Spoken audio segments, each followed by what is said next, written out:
Hello guys, welcome और welcome back to Educaty. I hope all you are doing great. 6 अक्टूबर का the Hindu analysis करेंगे, ये afternoon तक आपको मिल जाएगा और फिर मैं 7 अक्टूबर रात तक शाम तक कर दूंगी, ठीक है ना। चलिए, मेरी फिजियोथेरेपी चल रही है तो इसीलिए थोड़ा ना फिजियोथेरेपी करवा के बहुत फ़र्क पड़ता है, बट जो करवाने के बाद के 3-4 घंटे होते हैं वो मेरे बिल्कुल वेस्ट जाते हैं, बिकॉज बहुत बहुत बहुत दर्द होता है, बट उसके बाद रिलीफ मिलता है। तो अभी मैंने कल क्लास नहीं ली, बट मैंने मार्क करके रख लिया था। Doctor prescribe cough syrup held in MP, ठीक है ना। तो कफ सिरप जो कोल्ड ड्रिफ करके है उसमें कुछ गलत एलिमेंट्स पाए गए थे, ठीक है ना, अलाउड लिमिट से ज़्यादा। तो ये हम ऑलरेडी नोट कर चुके हैं। अब जो कोल्ड ड्रिफ है ना, इसका ये चीज़ बड़ा इम्पॉर्टेंट है कि ये तमिलनाडु बेस्ड, ये हमने नहीं लिखा था, Tamil Nadu based drug manufacturer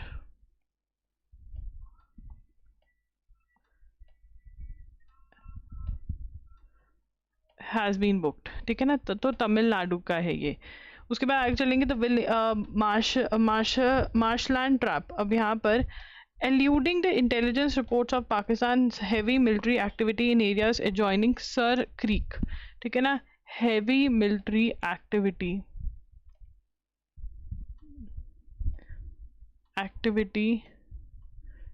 in areas of sir creek के एरिया में हैवी मिलिट्री एक्टिविटी देखी जा रही है बाय पाकिस्तान, ठीक है ना। तो हमारे डिफेंस मिनिस्टर ने कह दिया कि भाई टिक जा, ठीक है ना, मत पंगे ले।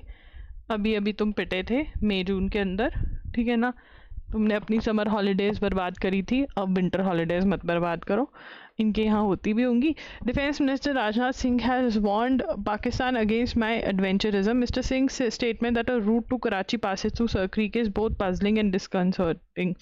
तो यहाँ पर उन्होंने कहा कि भाई कराची का रास्ता यहाँ से जाता है, मतलब ये क्या कंफ्यूजिंग क्या है कि रास्ता बंद कर देंगे और क्या, तुम्हारा पोर्ट वो हो जाएगा। Considering the lingering tensions and the absence of diplomacy between India and Pakistan, the Hindu वालों को ऐसा लगता है कि पाकिस्तान से अगर हम बात करेंगे ना तो बिल्कुल सब कुछ सही हो जाएगा, सब सेट हो जाएगा।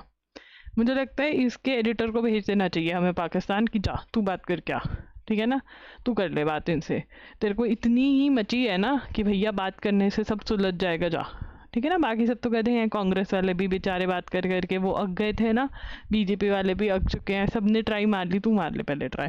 तो द हिंदू के एडिटर को यही लगता है कि हमें बातचीत करनी चाहिए, ठीक है। His remarks drew a parallel with 1965 India Pakistan war. अब हमें याद रखना है कि 1965 में भी इंडिया पाकिस्तान वॉर हुई थी, पाकिस्तान वॉर, ठीक है ना। और इंडिया जो है लाहौर के आउटस्कर्ट्स तक पहुंच गया था, फिर भी हमने कुछ कब्जा नहीं किया। सर क्रीक इज़ अनइनहेबिटेड, तो सर क्रीक जो है वहाँ कोई रहता नहीं है, बट हम अपना जगह क्यों दें, क्योंकि वहाँ पे गैस वगैरह बहुत है, ठीक है। नहीं वो पेट वाली गैस नहीं बेटा, जो हम गाड़ी वाड़ी में डालते हैं। अनइनहेबिटेड, लार्जली अनएसेसिबल, ये किसके बीच में, बिटवीन गुजरात एंड सिंध। ये मैं तुम्हें बहुत बार लिखवा चुकी हूँ, गुजरात इंडिया एंड सिंध पाकिस्तान, ठीक है ना। नेविगेशन बहुत ही डिफिकल्ट है, बट हमने सब कुछ किया हुआ है, हमारी फोर्सेस वहाँ पर डिप्लॉयड है, हमसे ये पंगे लेंगे तो थप्पड़ खाएंगे एज यूजुअल, इनकी हॉबी है, ठीक है ना। However during operation Sindoor Pakistan attempted to strike military infrastructure, तो वहाँ पर मिलिट्री इंफ्रास्ट्रक्चर ड्रोन अटैक हुआ था वहाँ पर ऑपरेशन सिंदूर के दौरान, but as usual they failed, ठीक है। उसके बाद adding to India security concern था Chinese back mining and power projects. तो वहाँ पे माइनिंग और पावर प्रोजेक्ट्स चल रहे हैं जो अभी तक प्राइवेट हैं, बट मिलिट्री में कब कन्वर्ट हो जाए कुछ कह नहीं सकते। Shortly before the second anniversary of Hamas attack on Israel, 7 October 2023 was the day when Hamas attacked Israel. फिर इसराइल ने हमास को पिटाई करी, गाजा वाला सारा पंगा खड़ा हो गया, ठीक है ना। तो हमें याद रखना है कि हमास अटैक ऑन इसराइल, ठीक है, कब हुआ था ये हुआ था 7 अक्टूबर 2023 को, ठीक है। अब ट्रम्प क्या लेकर आए, 20 पॉइंट प्लान लेकर आ रहे हैं। तो जो हमारे टीरू मूर्ति जी हैं, ठीक है, जो इंडिया के रिप्रेजेंटेटिव रह चुके हैं यूनाइटेड नेशंस में, वो कह रहे हैं कि यार इन्होंने ना सब कुछ अपने फ़ायदे के लिए किया है, ठीक है ना। बस ये एक बार चाह रहे हैं कि जैसे तैसे बंद हो जाए, उसके बाद जो होगा देखी जाएगा, यही बोला ही। This is opinion based article and उसमें से फैक्ट्स नहीं मिल रहे हैं, तो हमारा MCQ क्वेश्चन नहीं निकलेगा। India is the most populous, and अगर कोई NL SAT के लिए प्रिपेयर कर रहा है ना, वो ज़रूर ये आर्टिकल पढ़े, NLSAT में ये क्वेश्चन आ सकता है। India is the most populous and also one of the youngest countries. Estimate by confederation of Indian industry suggest that over next 25 years हमारे पास सबसे ज़्यादा वर्किंग एज पॉपुलेशन होनी चाहिए। वर्किंग एज पॉपुलेशन कौन सी एज होती है? Working age population is 15 to 64 years. हमारे यहाँ वर्किंग एज पॉपुलेशन जब तक बंदा नहीं जाता तब तक काम ही करते रहते हैं, which is good actually. Japan iron lady, तो जापान की फर्स्ट PM वुमेन PM सना टकाइची होगी। अभी इनकी पार्लियामेंट में वोट्स वगैरह होनी बाकी हैं, बट जैसे ही हो जाएंगी तो बहुत सही रहेगा। शी इज़ अ प्रोटेगी ऑफ, मतलब बहुत ज़्यादा क्लोज थी टू शिंजो एबे। हुआ Shinzo Abe was assassinated, he was killed, ठीक है ना, and he was a very good PM of Japan. ये भी हमने नोट कर लिया। In India vast multi hazard country, a multi faceted approach, ठीक है। अब हाँ, home ministry and disaster oversee not only the post disaster but also the pre disaster phases using prime minister's 10-point agenda on disaster risk reduction of 2016 as guiding principles. तो यहाँ पर disaster management in India के बारे में हम बात करेंगे।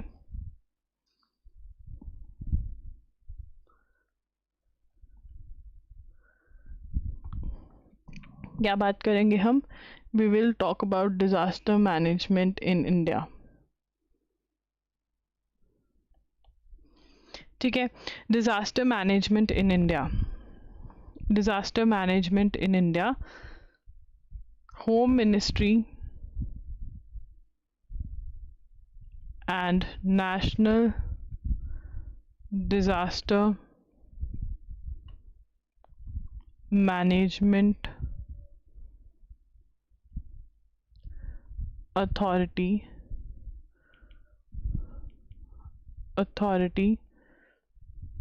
that is NDMA oversee not only the post disaster but also pre disaster। ना इसका मतलब क्या है, यहाँ से नोट कर रही हूँ मैं, also pre disaster मतलब डिज़ास्टर होने से पहले की प्रिपरेशंस भी देखते हैं। एंड ये किसके अंडर देखते हैं? Using prime minister's 10-point agenda on disaster risk reduction of 2016 as guiding principles। नहीं आएगा, ठीक है ना। तो यहाँ पर ये एजेंडा को रख के, ये प्री मतलब डिजास्टर होने से पहले, पोस्ट मतलब after the disaster. In 2021, the 15th Finance Commission adopted a nuanced approach to disaster risk reduction, aligning up public finance with technological and practical advances of so much. It's a 5-year term, over 5-year term, तो इतना पैसा allot किया गया है। तो ये pre और post disaster के बारे में बात करी गई है। ADR के बारे में बात किया गया है ना। What is ADR? ADR का फुल फॉर्म है alternative dispute resolution. Now, what is alternative dispute resolution? Alternative dispute resolution, the main traditional form of dispute resolution। अगर किसी के बीच में लड़ाई हो गया तो क्या है कि कोर्ट जाओ, कोई ना कोई कोर्ट जाओ, कोर्ट जो है तुम्हारी बात सुनेगी, ठीक है, और तुम्हारी लड़ाई झगड़ा जो है वो ख़त्म करवाएगी, है ना। यही सिस्टम है, यस और नो? यही सिस्टम है या नहीं बताओ, है ना। यही सिस्टम है ना। तो अब ये ट्रेडिशनल सिस्टम है। अब इसके ऑल्टरनेटिव, इसका ऑल्टरनेट क्या है? इसके ऑल्टरनेट है मीडिएशन, कंसिलिएशन, ठीक है ना। अब क्यों हमें ऑल्टरनेटिव सिस्टम्स देखने पड़ रहे हैं? क्योंकि भाई वो कह रहे हैं कि देखो ऑल्टरनेटिव सिस्टम्स हमें इसलिए देखने पड़ रहे हैं क्योंकि जो ट्रेडिशनल है, जिसको हम लिटिगेशन कहते हैं, जो कोर्ट में जाना है, उसके अंदर क्या हो रहा है, बहुत ही लॉन्ग टाइम लगता है, ठीक है ना, टाइम टेकिंग है, ठीक है, डिसीजन नहीं आ पाता, बहुत ज़्यादा लोगों को फटीग हो जाता है कि यार क्या ही है ये, इरिटेशन हो जाती है क्योंकि डिसीजन नहीं आता, कोर्ट्स जो हैं केसेस से भरी जा रही हैं, डिसीजंस आ नहीं रहे, ये बहुत बड़ी प्रॉब्लम है। तो ऑल्टरनेटिव डिस्प्यूट रेजोल्यूशन जो हैं, जो ये फॉर्म्स हैं, ये थोड़ी स्पीडी हैं, बहुत जल्दी यहाँ पर डिसीजन आता है, लोगों के लिए ईजी रहता है। तो ये कह रहे हैं कि ऑल्टरनेटिव डिस्प्यूट रेजोल्यूशन जो है वो होनी चाहिए। The minister of law and justice recently reaffirm the government's commitment to legal reforms rooted in India civilisational ethos, citing the doctrine of Parameshwar, which embodies the principle of collective consensus in dispute resolution. तो यहाँ पर Arjun Ram Meghwal who is the law minister of India, ठीक है, मेघवाल ने क्या कहा, he talked about doctrine of panch मतलब पांच परमेश्वर, which embodies the principle of collective consensus in dispute resolution, ठीक है ना। तो मतलब कंसेंसस से बातचीत करके लेकर आओ चीज़ों को। The Indian justice report highlight significant challenges India justice system particularly including assess delays and accountability. तो ये सब चैलेंजेस हैं, ये आप नोट करेंगे, NL-SAT वाले, AIT वाले, essay राइटिंग वाले बच्चे। According to national judicial data grid the total number of pending cases in India so and so, ये भी essay वाले नोट करेंगे, ठीक है ना। एंड ये भी कि सुप्रीम कोर्ट में कितने हैं और हाई कोर्ट में कितने हैं। These delays are often result, तभी ADR पे लोग जाते हैं, क्योंकि ADR जो है वो क्या है, ठीक है ना, ये अब क्वेश्चन आ सकता है। ADR क्या है, फास्टर है, जल्दी डिसीजन मेकिंग होती है इसके अंदर, ADR कॉस्ट इफेक्टिव है, एंड ADR सोशली इंक्लूसिव वे है। अब इसके ऊपर ऐसे वाले जो हैं वो डिटेल्ड रिसर्च करके इन टॉपिक्स, इन पॉइंट्स को एक्सप्लेन कर सकते हैं। तो हमारी कॉन्स्टिट्यूशन में ADR जो है आर्टिकल 39A में बात करा हुआ है, which mandates to the state to provide equal justice and legal aid. Legal aid क्या होता है, अगर कोई वकील हायर नहीं कर सकता है तो गवर्नमेंट आपको लॉयर देगी। Various ADR processes such as arbitration, conciliation, mediation, judicial settlement, Lok Adalat are recognised under section 89 of code of civil procedure. ये भी नोट करोगे, दोनों पॉइंट्स नोट करने हैं आपको, ठीक है ना। आर्बिट्रेशन और कंसिलिएशन का भी हमारे पास लॉ है, ठीक है ना, जिसके अंदर ये क्विक डिसीजन मेकिंग के लिए बहुत सही रहते हैं, ठीक है। लोक अदालत है governed bye legal authorities act inspired by article 39A। तो लोक अदालत क्या होता है कि बहुत सारे एक टाइप के केसेस एक ही दिन में लग जाते हैं, जजेस बैठते हैं और फटाफट से उनको निकालते जाते हैं। द फर्स्ट लोक अदालत इन इंडिया वॉज ऑर्गेनाइज इन गुजरात इन 1999। ये बहुत इंपॉर्टेंट क्वेश्चन है, स्टैटिक जीके का क्वेश्चन है, इसको भी नोट कर लीजिए। What is the SC order on local polls in Maharashtra, ठीक है ना। तो यार जो ये पंचायत के पोल्स होते हैं ना, इसमें बड़ी गड़बड़ी होती है, जल्दी जल्दी पंचायत पोल होने नहीं देती है, बट अब सुप्रीम कोर्ट ने कहा है कि पोल करवाओ जल्दी से, इट इज़ ज़रूरी।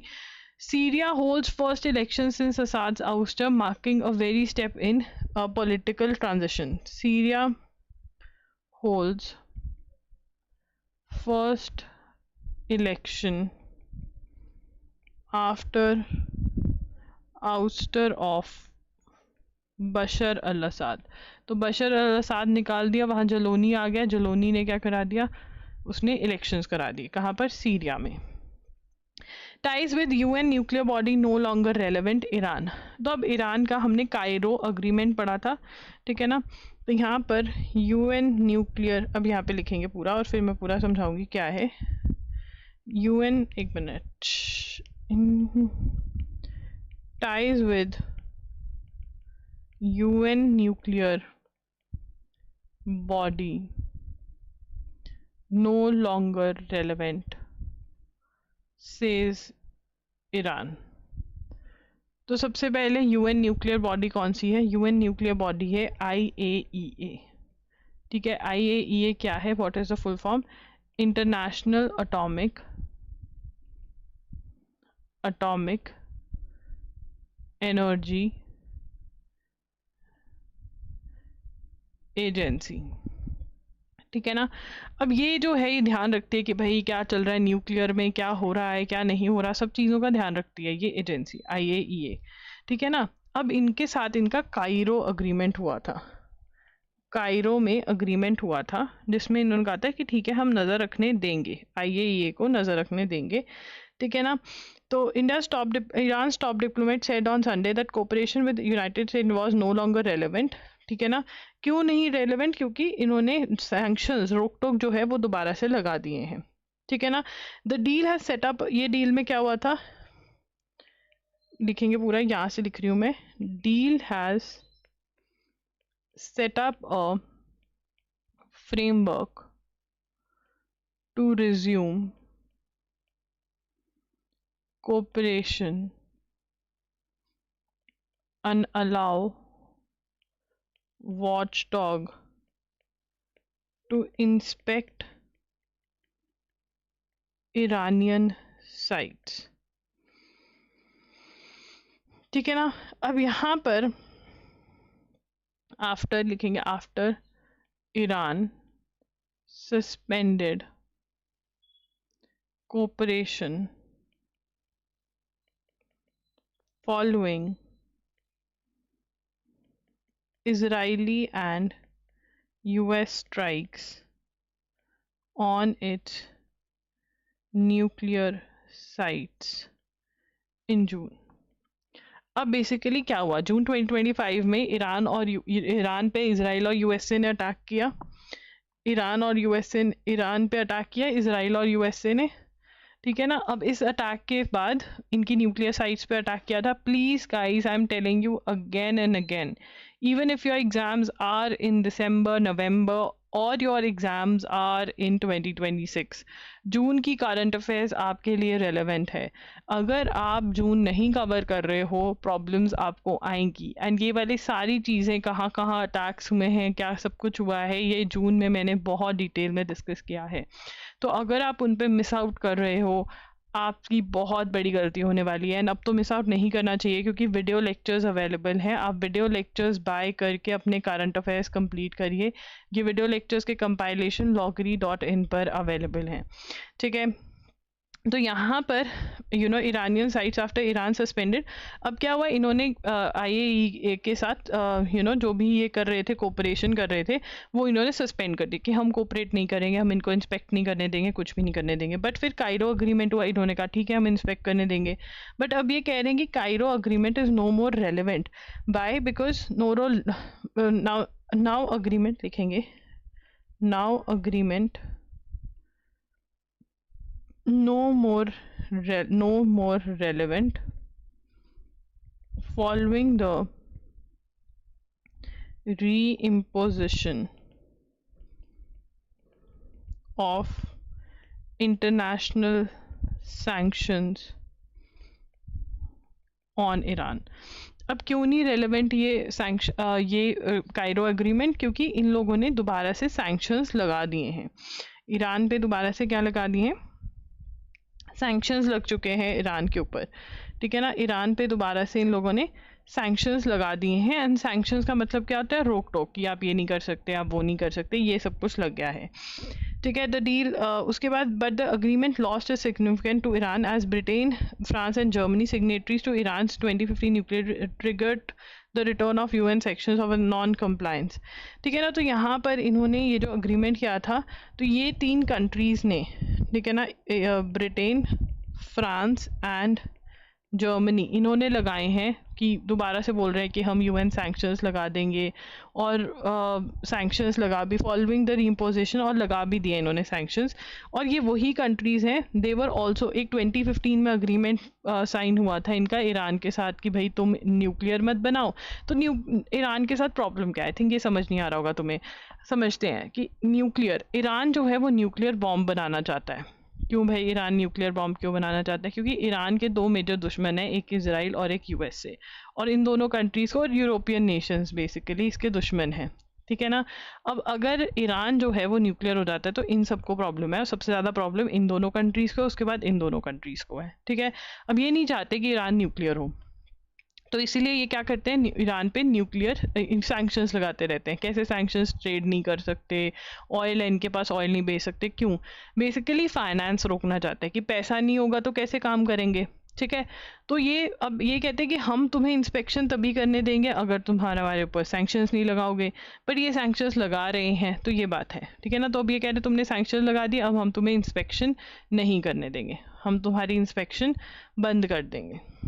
ठीक है ना, ये इनका बोलना। ठीक है, अब आगे चलेंगे। Indian navy to commission INS Androth, एक minute, Indian navy to commission INS and लिखेंगे और रोथ लिखेंगे, ये आर है, एंड के बाद ROTH, रोथ। ठीक है ना, अंदरोथ। ठीक है, ऑन 6 अक्टूबर। ये क्या है? हमारी second anti submarine warfare shallow watercraft. अगर मेरी राइटिंग में कोई दिक्कत लग रही है तो यहाँ से नोट किया मैंने, ये ASWSWC कहाँ पे करी? एट विशाखापट्टनम। ठीक है ना, किसने बनाई है? Built by garden reach ship builders and engineers, GRSC, Kolkata. ठीक है ना, INS अनुरोध signifies a key step in India's pursuit of submarine self-reliance. The commissioning of minerals follows recent annexation. हमने इससे पहले अरनाला, निस्तार, उदयगिरी, नीलगिरी ये सब लगाए हैं। ठीक है ना, तो इंडिजीनियसली बिल्ट है, तो we are doing really well. Defence ministry, minister Rajnath Singh to visit Australia. ठीक है ना, डिफेंस मिनिस्टर टू विजिट